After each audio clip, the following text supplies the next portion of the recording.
For us, Joe Gallagher is a certified financial planner with LPL Financial. Welcome back. Thank you, JC. Okay, so they were at, what, 3.5%? That was so low. Yeah, well, they were lower than that. I mean, if you're sort of looking at the 10-year Treasury, which is important for mortgages and things like that, they were below 2%.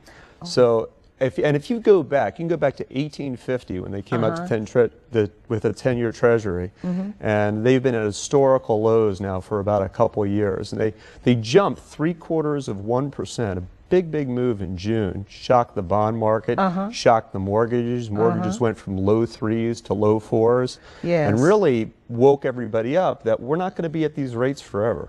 So how high do you think they'll go? Well, hopefully not up to 11% like they were before. Well, we're old enough to remember the 80s and stuff like that, where they really went double digits. And there's a lot of people speculating we might do that. If you think of the pendulum swinging one way, it can go back and overgo the other way. But even if we get back to rates in 2008, you're looking at 6-7% mortgages and treasuries at 4 and 5%. That affects people in bond funds that are it has an effect. Absolutely, yeah. If they're in a bond fund, they think they're in a conservative investment, and rates now go to 3% in treasuries to 6% in treasuries.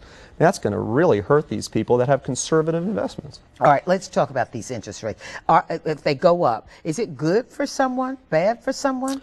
Well, it's good for people that own real estate, for commodities historically.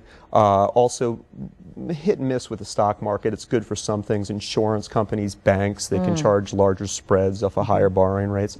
So some companies do well, some companies don't. Utilities typically do poorly, which have been very good investments up to now. So a lot of places where people think they're conservative, those investments can turn on them depending on how quickly the rates turn. Should we still be looking for a house right now? I think so. I think if you look at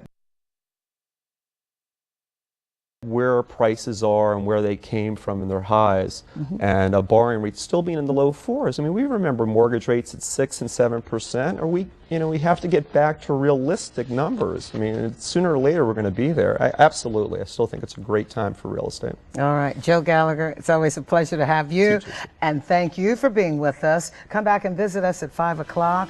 You can always go to our website, WUSA9.com, and my website, jchayward.com. Have a great day. Bye-bye.